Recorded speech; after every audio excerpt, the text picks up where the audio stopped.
Like Jeff said, basically this is pretty similar to the Lexion 740s, except for it is a single rotor. It's a lot simpler design.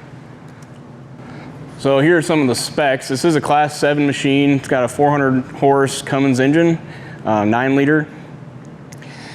It does have a little smaller grain tank than your Lexion 7400 and 7500. And you'll see some of the specs are a little lower, but you're still getting your pre-separation of 30%.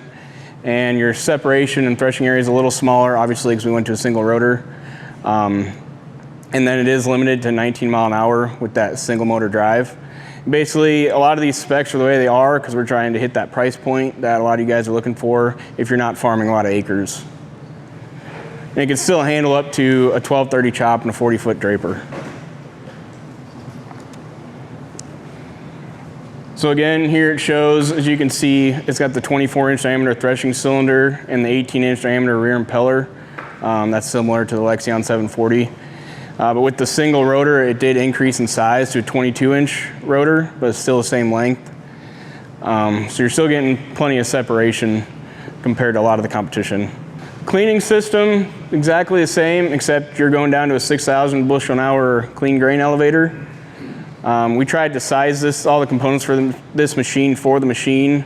Unlike the Lexions, where if you're ordering an 8800, it's going to have the same components all the way down to the 7400. The next few slides are just going over some of the features.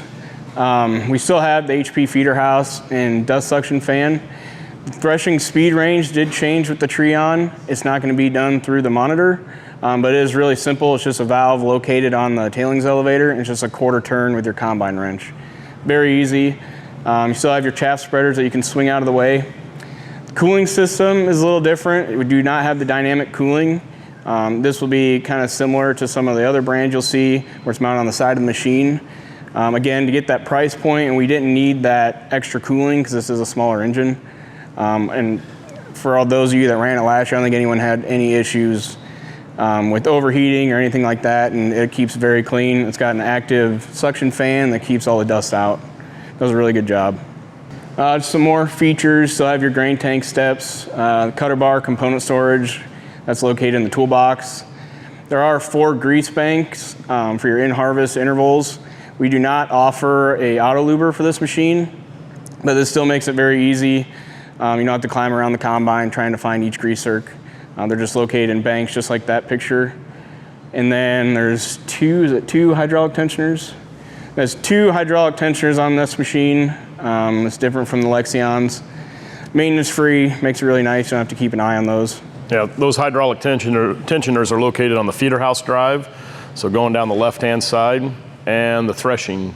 So they're going to maintain constant tension at all times during harvest. Very much similar to the idler tensioner when you engage the processor on a 700 series Lexion.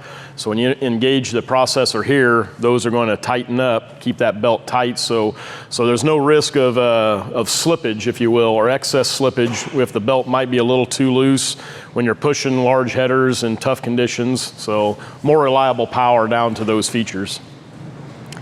We did change the feeder house front drum adjustment, so you shouldn't need to use a pry bar anymore to pick the drum up in order to change that.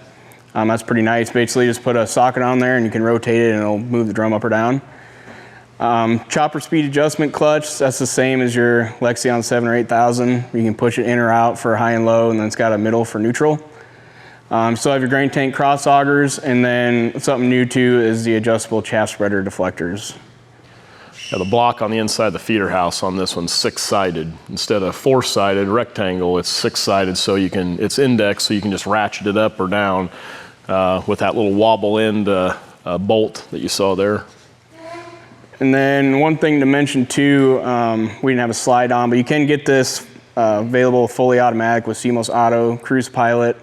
You're still getting your moisture sensors and your the same yield sensor, so you're not losing out on any of the technology features, which is really nice. And for those of you that were around the TRION or maybe saw videos on it, it does have a new cab. The cab is very nice. It's got a little bit different display, heads-up display.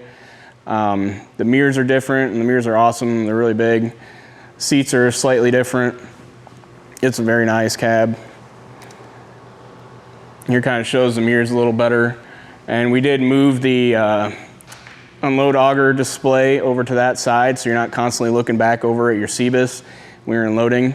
And they did increase the swivel radius a little bit. And your seat also swivels. Kind of give you a little bit more comfort there. And then you also get some more increased storage space.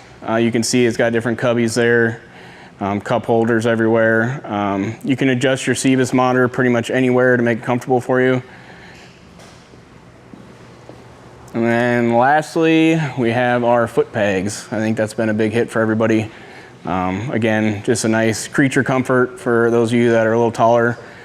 Doesn't really make much difference for someone like me, but for those of you that are tall, it is a nice option to kind of stretch your legs out and not have to put them on the windshield.